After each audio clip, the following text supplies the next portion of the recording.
Olá, professoras e professores!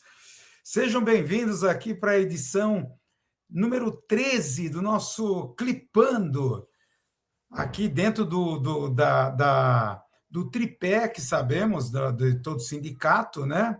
Formação, mobilização e serviços. Então, aqui o Clipando atende, dentro desse tripé, né, nossos objetivos e formação dos professores, com esse clipe comentado da educação, tocado aqui por mim, Wilson Ferreira, tá? Professor universitário, jornalista, com quem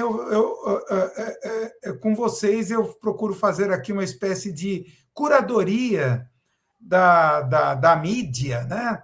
Tudo que rola na mídia aqui de relevante ou importante que tem a ver com o nosso meio da área da educação, pedagogia, estratégias em sala de aula e assim por diante. Então, portanto, sejam bem-vindos aqui à nossa 13ª edição do Clipando, agora aqui com destaques. Vamos ver aqui um vídeo, né, uma entrevista com a doutora Madalena Guasco, não sei se vocês conhecem, que ela é ativista sindical, pesquisadora, professora doutora, já foi 3 vezes diretora do Departamento de Educação da PUC de São Paulo.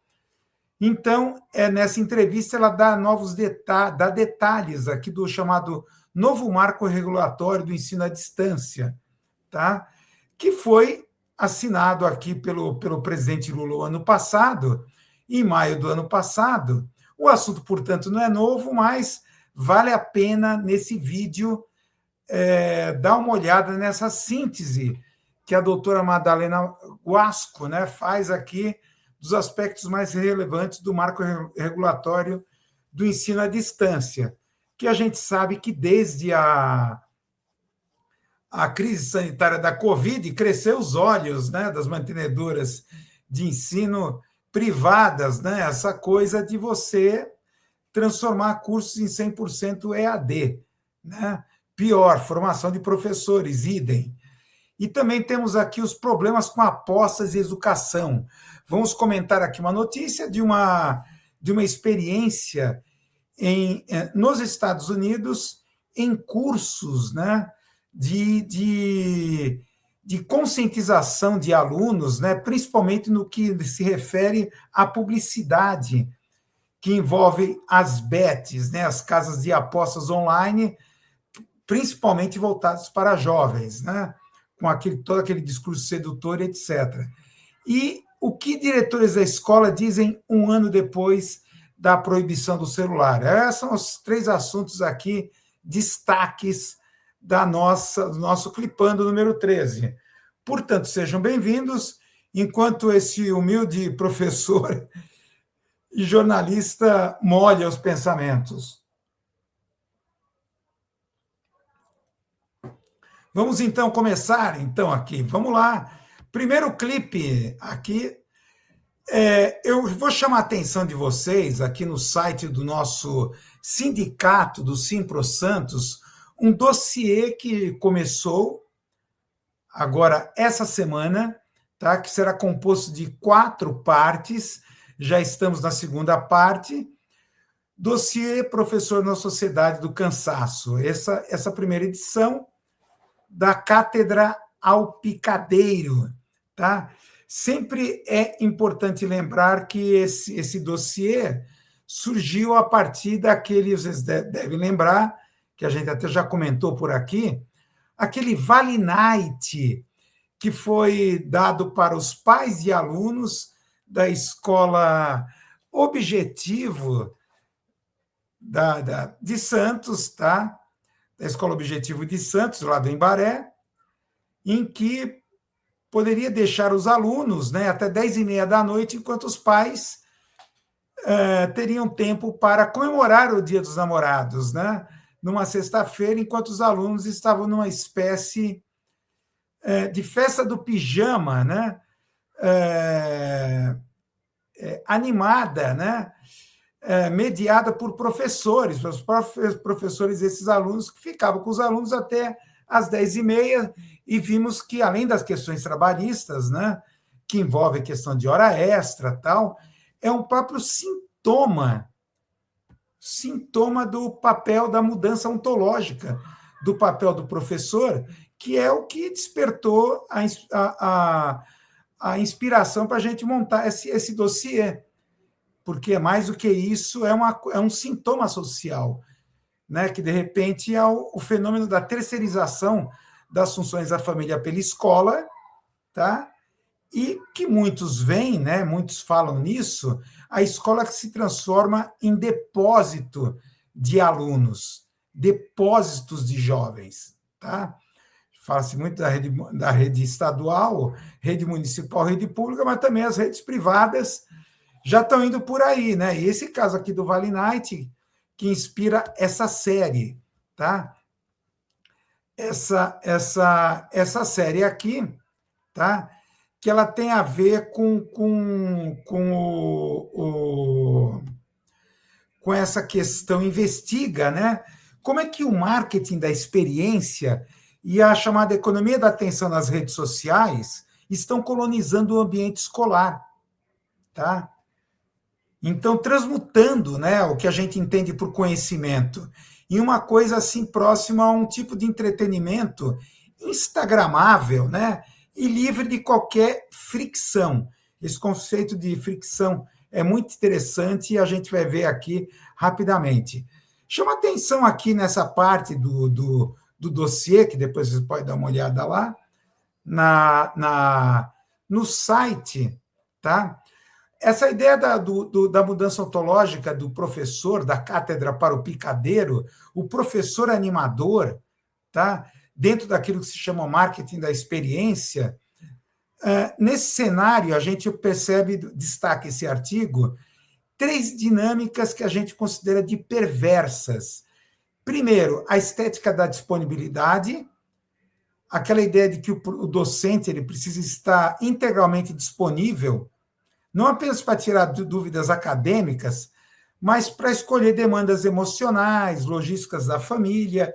Isso é uma coisa que se verificou desde a crise da Covid, onde professores estavam dando aulas online, né, à distância, e tinha que estar disponível o tempo inteiro no WhatsApp para atender não só a coordenação, demandas de coordenação, como também demanda de alunos, tá?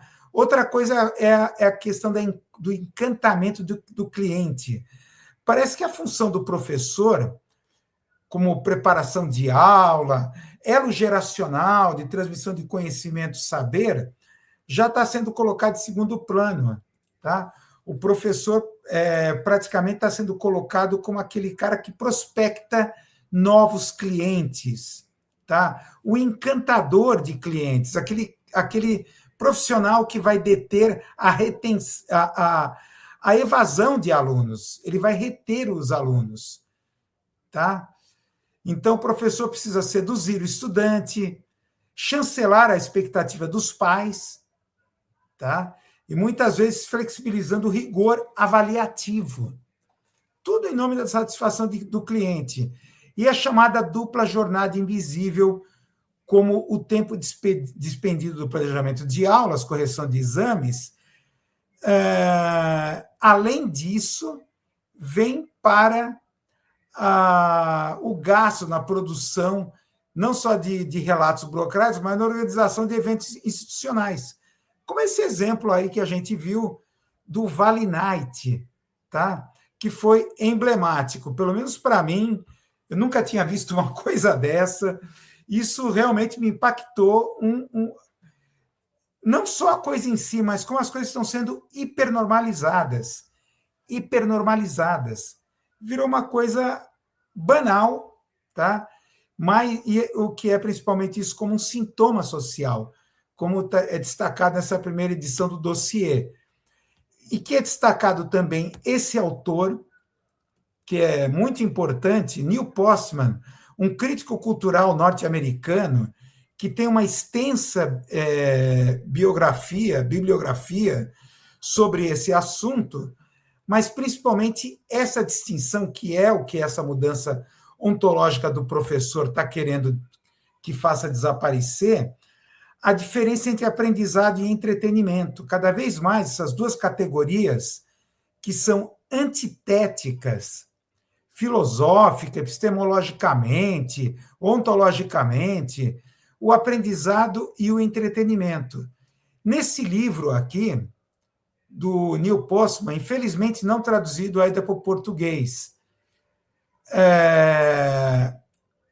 Nos Divertindo até a Morte seria a tradução livre, tá? O discurso público na era do entretenimento.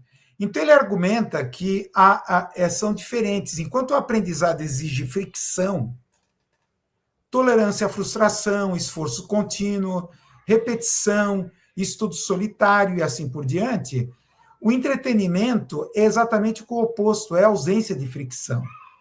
Ele precisa ser fácil, instantaneamente palatável, facilmente intuitivo na maneira de mobilizar, por exemplo, aplicativos relativos ao entretenimento, tá? E é focado no bem-estar do espectador. Se o show fica chato ou começa a exigir muito esforço cognitivo, imediatamente você troca de canal. Então, ele coloca nesse livro, Neil Postman, e outras obras que ele tem, que depois vai estar aqui na bibliografia, aqui na descrição do vídeo, já deve estar aqui no nosso canal aqui do YouTube do Simpro, tá? Então, isso é muito interessante, né? O que ele coloca, o que, na verdade, como sintoma social, que a gente está percebendo principalmente o ecossistema das mantenedoras privadas, naquela coisa de encantar e reter o aluno, confundir entretenimento com aprendizado, o que é lamentavelmente alimentado por essas notícias como essa aqui. Parque aquático dá entrada grátis a alunos nota 10 do fundamental à pós, na CNN Educação. Aquele parque aquático Wet n Wild, aqui próximo de Campinas, aqui na rodovia dos Bandeirantes, tal, vai dar entrada gratuita em julho a estudantes que tenham tirado pelo menos uma nota 10 no primeiro semestre letivo de 2026. A medida ocorre de 2 de julho a 2 de agosto. Então, é aquela coisa. Ou é recompensa, tá? Mas é aquela coisa de tentar aproximar-se cada vez mais o aprendizado do entretenimento. Duas categorias que, para Neil Postman, são antitéticas. Tá? A gente já vai desenvolver mais a respeito dessa diferença. E também está lá no site do Simpro, já a segunda edição. Repito, serão 4 edições, sendo que na última parte desse dossiê, o que o Sindicato dos Professores pode fazer a respeito, as soluções práticas diante desse sintoma social. O fenômeno da autoexploração docente, aí pela lente do filósofo sul-coreano Byung-Chul Han, principalmente esse livro dele, Sociedade do Cansaço, que a gente já comentou aqui algumas vezes. Ele é filósofo, tá? Mas ele é professor lá em Berlim, na Universidade de Berlim, professor da Universidade de Artes de Berlim, tá? E esse conceito da autoexploração é muito interessante. E está aqui essa coluna, esse é o ponto alto aqui desse artigo, essa síntese que é feita dessa passagem, dessa mudança ontológica da cátedra, né, a ontologia pedagógica, para a ontologia performática mercadológica, o picadeiro. Então, numa síntese aqui que a gente pode fazer dessa tabela, então eu peço que os leitores aqui, espectadores, depois leitores, olhando essa matéria, prestem atenção nesse quadro comparativo desses dois momentos, né? Então, enquanto lá na ontologia pedagógica o mestre é mediador da cultura e do conhecimento, o professor aqui, na atualidade, como um performer, animador de experiências de consumo. Enquanto o tempo é lento, a vita contemplativa, o outro é acelerado, a hiperatividade, cliques, imediatismo. Então, aqui no plano pedagógico, alteridade e fricção, tá? Enquanto aqui na atualidade, simetria comercial, alunos e pais como os clientes a serem encantados, e assim por diante, tá? Isso leva a uma categoria que o Bill Churran ele define como autoexploração, tá? Um cansaço, paradoxalmente, pelo excesso de positividade, onde você tem que, o tempo inteiro, você é instado a pensar fora da caixinha, a fazer a diferença, sabe? Todos esses discursos motivacionais que a gente ouve, então, isso leva a uma performatização de si próprio, tá? O que leva a um cansaço, burnout psíquico, como ele argumenta. Interessante nesse livro Sociedade do Cansaço, os dois tipos de cansaço, tá? Que ele levanta. Temos aqui o cansaço que aproxima, que ele define como cansaço bom, de uma comunidade que trabalhou junta para alcançar um objetivo comum, e o que ele chama de cansaço solitário, o cansaço do desempenho, que isola pessoas em suas próprias frustrações e esgotamento. É o que ele chama do cansaço solitário, do burnout. Então, é muito oportuno a gente começar uma reflexão, não só pelas questões de direitos trabalhistas, da qual nós, professores, temos que exigir, em relação a esse tipo de dupla jornada, para além da preparação de aula, ou o ministramento da aula em si, correções, avaliações, mas quando nós somos também colocados na vitrina mercadológica, né? Como aquele professor que deve prescrutar o mercado, tá? Prospectar o mercado, encantar os seus clientes para evitar a saída dele, a fuga deles e garantir a retenção dos alunos na instituição, né? Evitar a evasão. Então, prestem atenção, já chegou na segunda edição, vai ter agora a terceira, mais ligada à questão da economia da atenção e a aula transformando-se em conteúdo instagramável. E o quarto, o que o sindicato pode fazer a respeito desse quadro social que se apresenta para nós, tá? Muito bem. Vamos ao segundo clipe, então. Segundo clipe, tá? Segundo clipe. Interessante isso. Isso aqui foi um evento da FEPESP, a Federação dos Professores de São Paulo, realizado na realização do 11º Congresso em novembro, e a professora Madalena Guasco, tá? Fez uma apresentação muito interessante sobre o novo marco regulatório do EAD, de educação à distância, tá? Isso foi o ano passado, né? O evento foi em novembro, a assinatura feita pelo presidente Lula foi em maio. Vocês sabem, né, que foi um avanço, tá? Estabelecendo regras mais rígidas para elevar a qualidade do ensino superior, principalmente como marco regulatório de ensino à distância. Proibição de EAD para cursos como medicina, odontologia, psicologia, enfermagem e direito, limitação de carga horária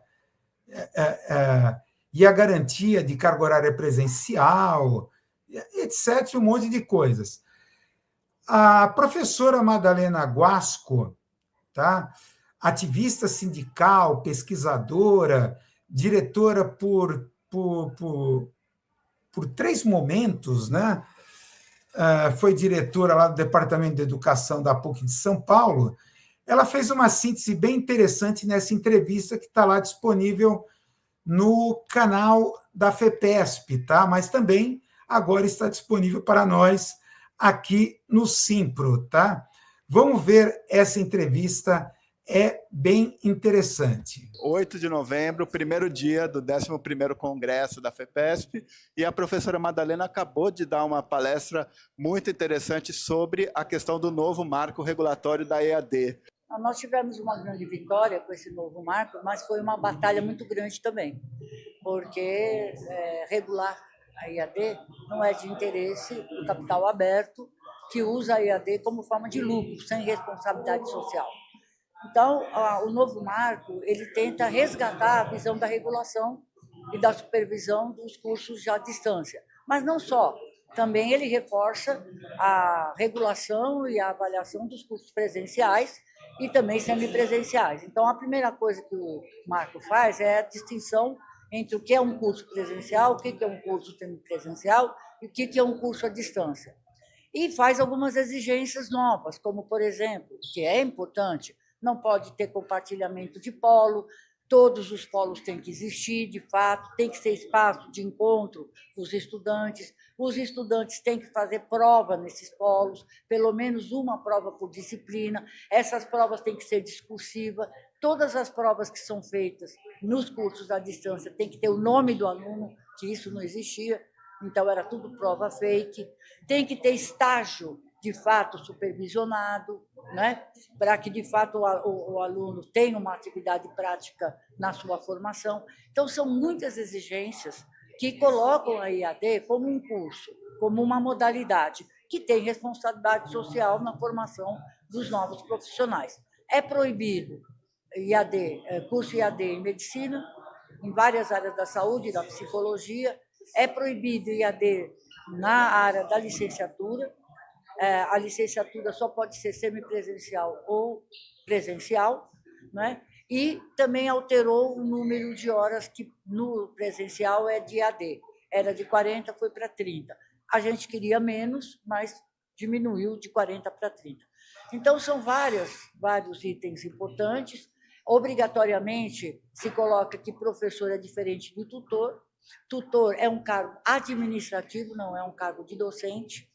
E a docência ela é feita de várias maneiras. O professor que faz as aulas é um docente, o professor que é regente das aulas é um professor, e o professor mediador, que eles chamam de docente mediador, também é um docente, ele também tem que estar formado na área e ele também tem que estar registrado no EMEC. Parte do patronal tem achado que o mediador não precisa ser professor.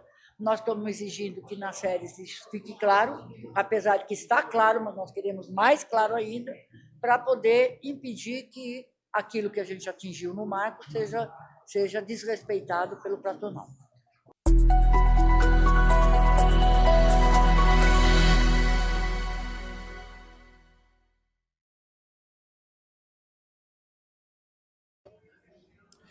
É interessante nessa entrevista, né? Perfeita, uma síntese ótima, mas é interessante a questão retórica, né? Como a função do professor começa a derivar para tutor, conteudista, reitor, mediador, e uma série de outras também, facilitador, sabe? Uma série de uma retórica, né? Onde, de repente, o professor ele começa a gravitar em torno dele uma constelação de conceitos, né? Onde cada vez mais você tem um esvaziamento da própria função do professor. Na verdade, é isso que até a professora Madalena, a professora doutora Madalena aponta, né? A exigência que sejam professores mesmo. Claro que as mantenedoras querem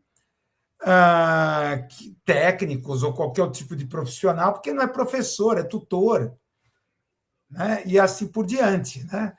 Então, presta atenção nessa manipulação retórica, tá? Professor conteudista, professor tutor, professor facilitador, e uma série de conceitos que, olha, é uma empulhação. Vem tudo no sentido de precarizar a nossa profissão, tá? A profissão de professor, né? Realmente. Mas vamos lá. Terceiro clipe. Vamos ao nosso terceiro clipe. O que temos aqui no nosso terceiro clipe? Restrição do celular nas escolas reduziu ansiedade nos alunos, diz pesquisa. Tá? Essa matéria que é interessante, do UOL Educação, tá?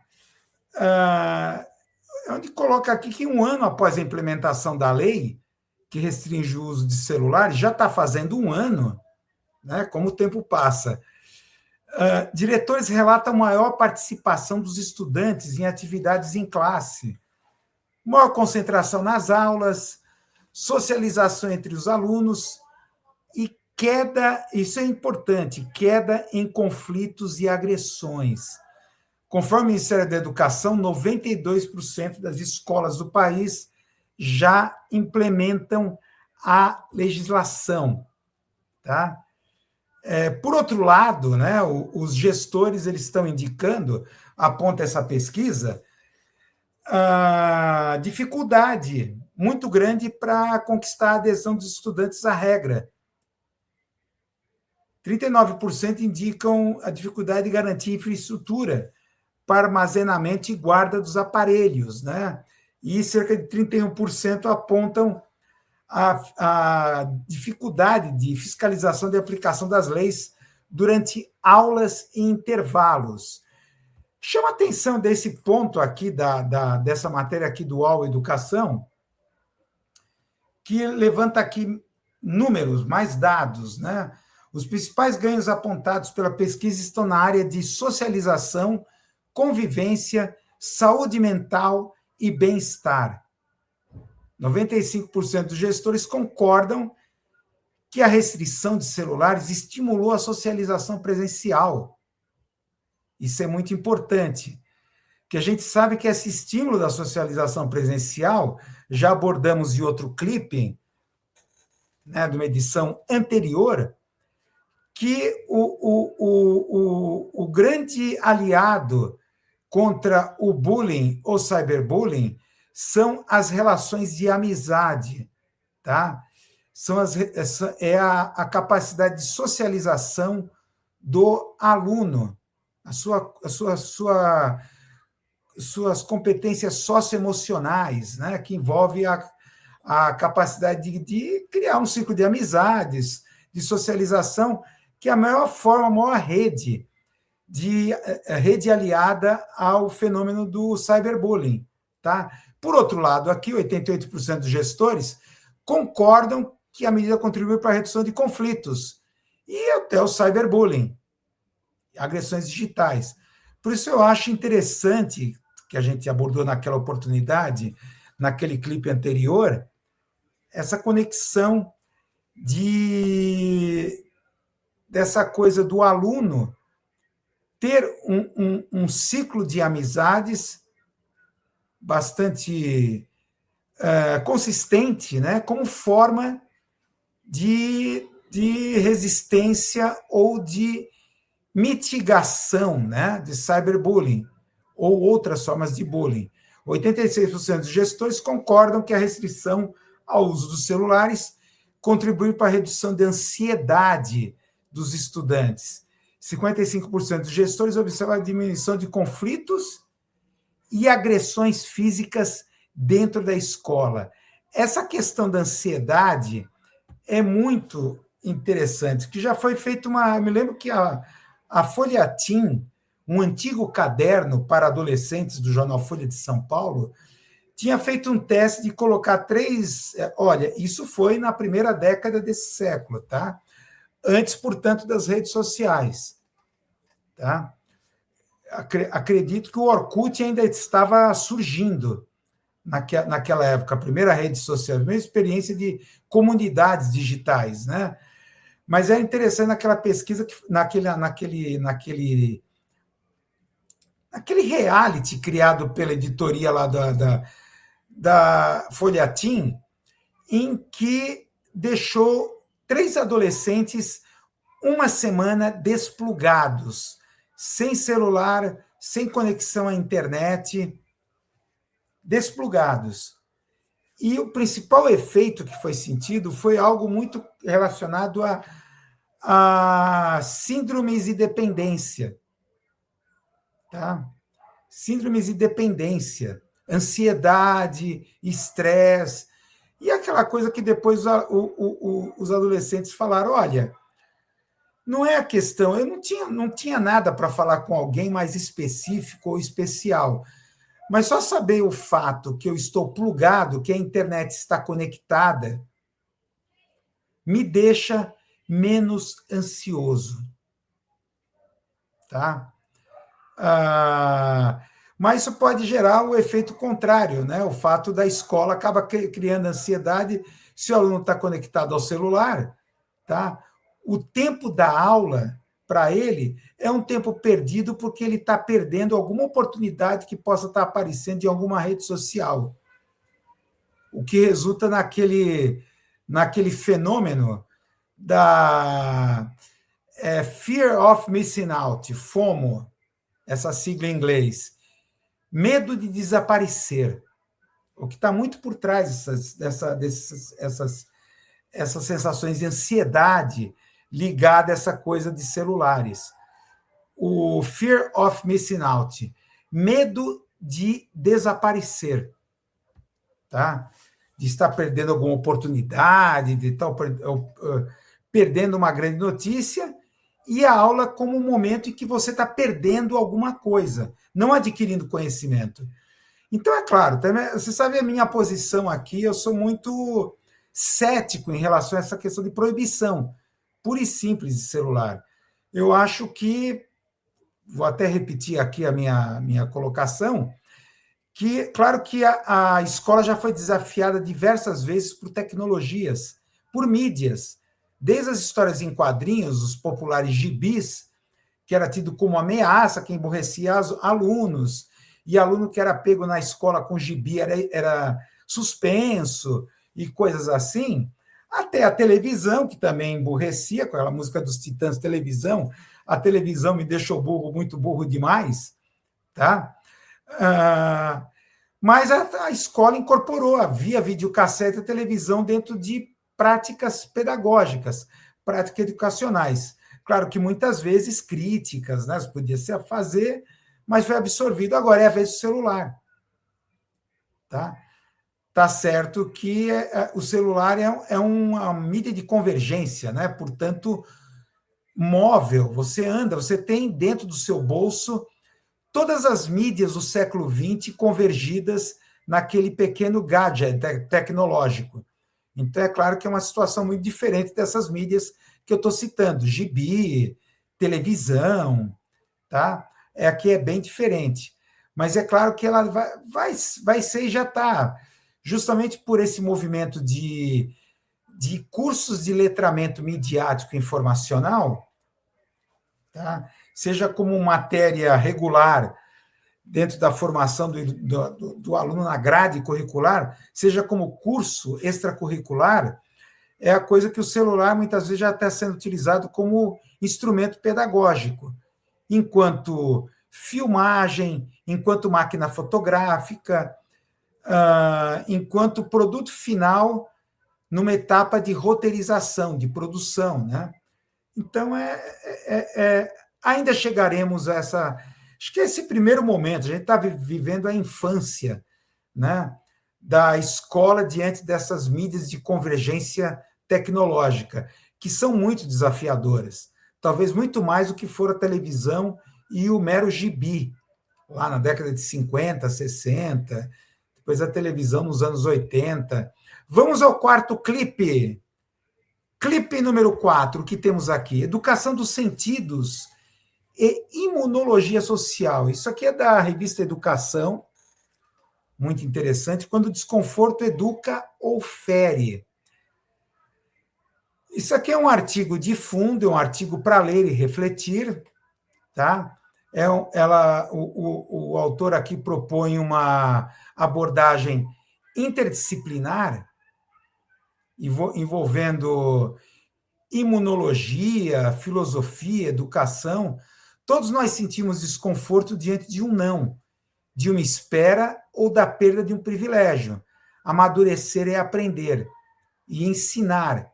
Que frustração não é abandono, limite não é rejeição e desejo não precisa ser atendido imediatamente. Tá? Esse artigo aqui começa, né, de uma forma bem interessante, né, dando alguns exemplos. Uma criança recusa um abraço, outra esconde o rosto ao ser corrigida. Um aluno reage com irritação a uma crítica que, para o professor, era apenas um ajuste de rota. Em todos esses momentos, sentimos o desconforto no corpo, nó na garganta, tensão na voz, secura na boca, etc. A pergunta que poucas vezes fazemos é: o que esse desconforto está nos informando? Ele pede proteção ou sustentação? Isso aqui conecta, que a gente está falando do Neil Postman, aí do primeiro clipe que a gente viu sobre o dossiê da Professor na Sociedade do Cansaço, Neil Postman, a divisão entre aprendizado e entretenimento. O aprendizado consiste em você ouvir o não, enquanto correção de rota, não enquanto humilhação. Tá? Por que a gente confunde essas coisas? Confunde tudo que é estranho, diferente ou desconfortável, nós confundimos como algo danoso ou perigoso. Então, segundo o autor aqui, essa é a base do que chama aqui de uma educação dos sentidos para uma imunologia social. Tá? Então, na imunologia, os organismos não reagem apenas ao que é estranho, mas, sobretudo, o que sinaliza perigo ou dano. Tá? Então, ele passa, o autor aqui passa essa ideia para a educação. Sistemas vivos adoecem quando confundem diferença com ameaça. Tá? Na verdade, na imunologia, o sistema só reage com aquilo, não aquilo que é diferente. Senão a gente não se alimentaria. Ficaria dependendo do leite eternamente, não diversificaria a alimentação. Mas o sistema imunológico reage àquilo que é perigoso. Na educação, parece que há uma situação, principalmente, repito, esse ecossistema educacional das mantenedoras privadas em confundir aprendizagem com entretenimento. Tá? Aquela forma que o cliente tem que ser encantado, ele não pode ouvir o não, não pode ouvir uma reprimenda. Isso é interpretado como algo danoso, perigoso, fazendo o sistema imunológico humano reagir com desconforto, medo e uma série de sentimentos desagradáveis, como aponta a certa altura aqui esse artigo, que é muito interessante. Na sala de aula, uma correção diante dos colegas pode gerar desconforto. Como corrigir faz parte da aprendizagem, o limiar pode ser entender que crítica não é condenação e que errar faz parte do processo. Se aumentar sua sobrecarga, o professor pode cuidar da forma, reconhecendo a participação, incluindo o coletivo. Ponto importante: quem pensou parecido? Pergunta que o professor faria para a classe. Assim, o erro vira aprendizagem, não exposição. Se a correção expõe, ironiza ou humilha, o desconforto pode sinalizar dano. Tom de voz, reação do aluno ou voz não ouvida ajuda a perceber se a intervenção educa ou fere. Tá? Então, fala que a dignidade na relação entre aluno e professor é condição da aprendizagem. Então, está havendo o autor argumenta nesse artigo uma espécie de confusão, tá? Onde cada vez menos nós não conseguimos discriminar aquilo que é danoso, perigoso, aquilo que é simplesmente um desconforto, digamos, um retrocesso, uma bronca, ou algo assim que não é, que tem a ver com um processo de aprendizagem, um processo de Então, é dessa confusão, dessa fricção, pegando esse conceito do Neil Postman, que eu acho muito interessante, que esse ecossistema instagramável, tá, que eu qualifico dessa maneira, das mantenedoras privadas, querem desaparecer, querem apagar esse processo.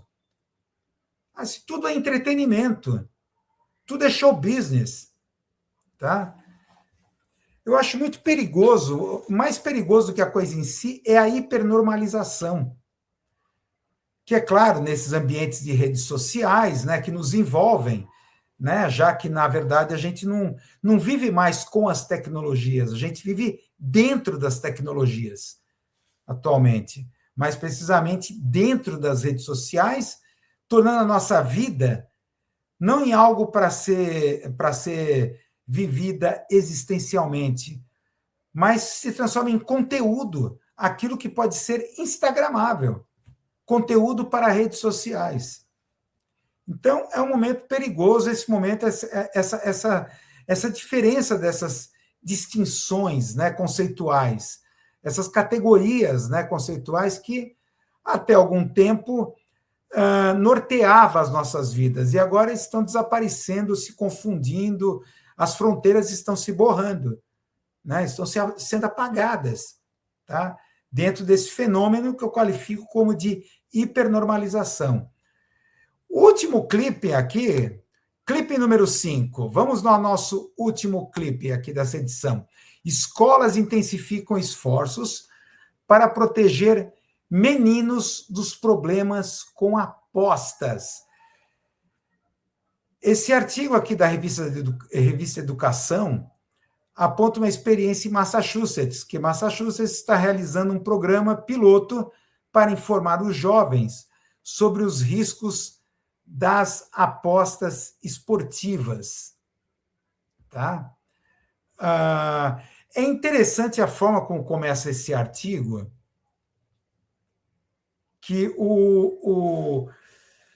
em abril desse ano, um professor chamado Peter Hall, de uma escola lá em Massachusetts, ao dar início a um curso dele de 4 dias sobre prevenção de jogos do azar, ele perguntou à sua turma de ensino médio o que vem à mente quando ouvem a expressão sports betting. Sports betting, que a gente está cansado de ouvir, principalmente agora em época de Copa do Mundo, é a expressão que a gente mais ouve, sport betting. Sport betting. Então, ele fez um jogo de associação, no sentido freudiano, né? Jogo de associação. O que vem imediatamente à cabeça de vocês quando ouve essa expressão sport betting? E ele percebeu o seguinte: palavras como futebol, futebol fantasia, dinheiro, socialmente envolvente, poder, controle. Então, os alunos digitaram em seus laptops essas palavras, entre outras, adrenalina, emoção e tudo mais. Então, é interessante, isso é um produto toda essa publicidade, toda essa coisa em torno desse ecossistema digital, nesse momento das propagandas e comerciais que a gente vê o tempo inteiro, das bets. Tá? Então, aqui coloca o texto que Massachusetts está no segundo, muitas escolas, né, estão adotando esse tipo de curso, está no segundo ano de um projeto piloto desse programa de prevenção ao jogo nas escolas. Também lá, estados de Virgínia e Carolina do Norte, também estão testando maneiras pelas quais as escolas podem chamar a atenção para o perigo potencial do jogo entre os jovens, o que, segundo alguns, está se tornando uma crise de saúde pública, está se transformando numa outra coisa. Tá? Essa coisa, a gente está falando tanto de aprendizado e entretenimento, mas esse suposto entretenimento está se transformando numa crise de saúde pública. Tá? Que é exatamente isso. Esse professor aqui colocou essa questão aqui das associações de ideias. Portanto, o que é colocado aqui no trocando em miúdos? crítica midiática. Tá? Todos esses cursos de prevenção dos jogos de azar, essas experiências piloto dessas escolas de Massachusetts, estado da Virgínia e Carolina do Norte, que é apresentado nesse artigo aqui, centra-se na questão do letramento midiático e informacional. Essas associações de ideias que são colocadas aqui na abertura do artigo, adrenalina alta, está aqui, quais foram as palavras mesmo, né? Futebol, fantasia, dinheiro, algo socialmente envolvente, poder, controle, que é exatamente aquilo que você não tem, você perde controle totalmente, mas envolve uma questão de crítica aos conteúdos midiáticos, tá? Principalmente em redes sociais, desses vídeos, esses depoimentos,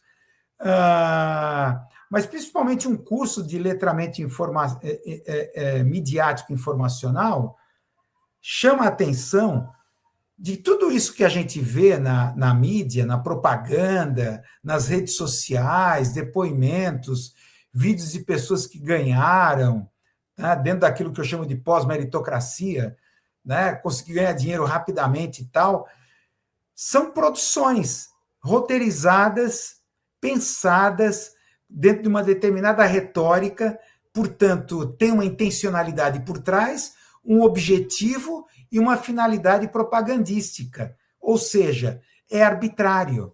É um tipo de comunicação arbitrária voltada para um determinado fim. Tá? Não é algo espontâneo.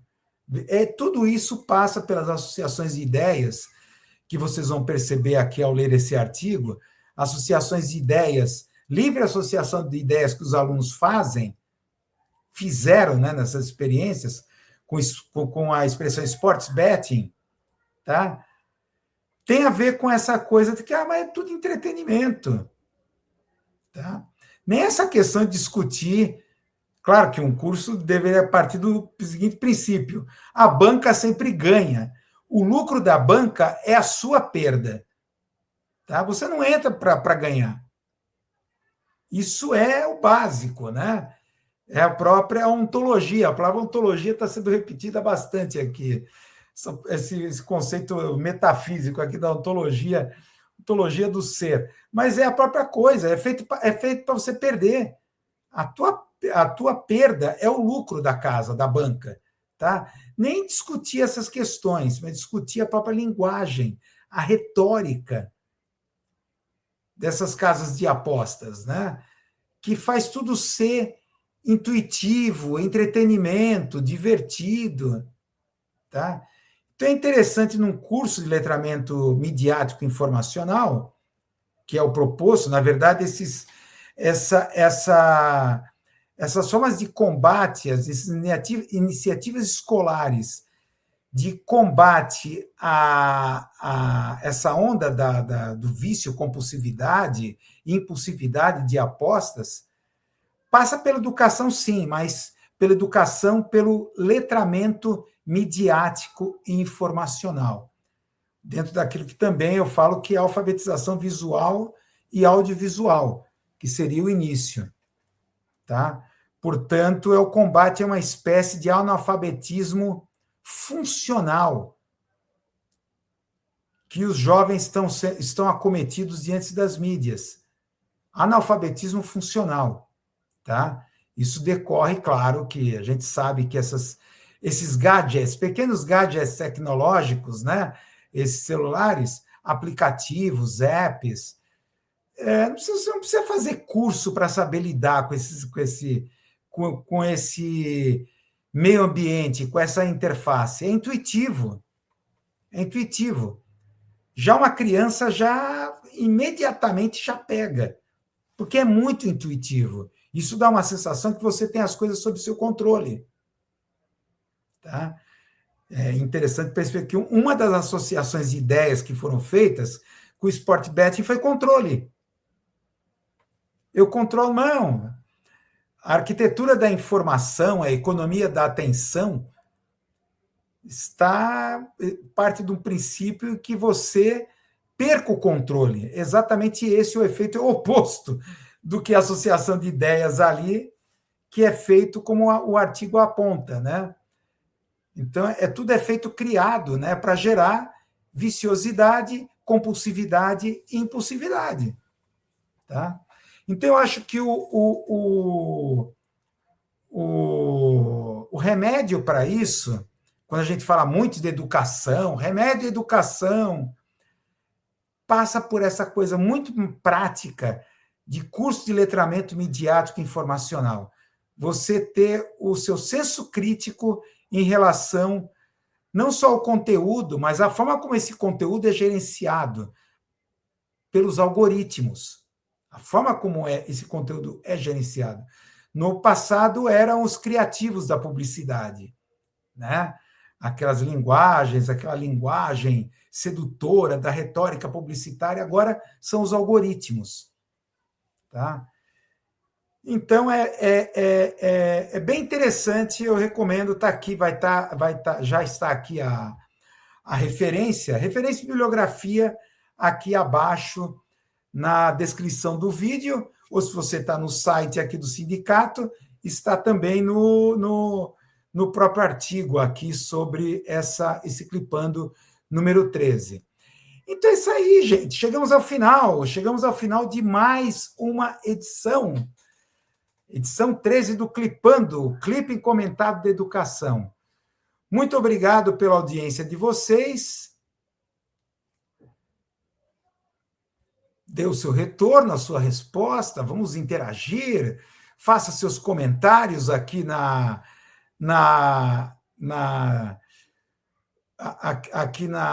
no nosso vídeo aqui no canal, né? Isso é muito importante para a gente, tá? Então, conto com vocês na próxima edição número 14. Até lá, tchau, obrigado. Valeu, tchau.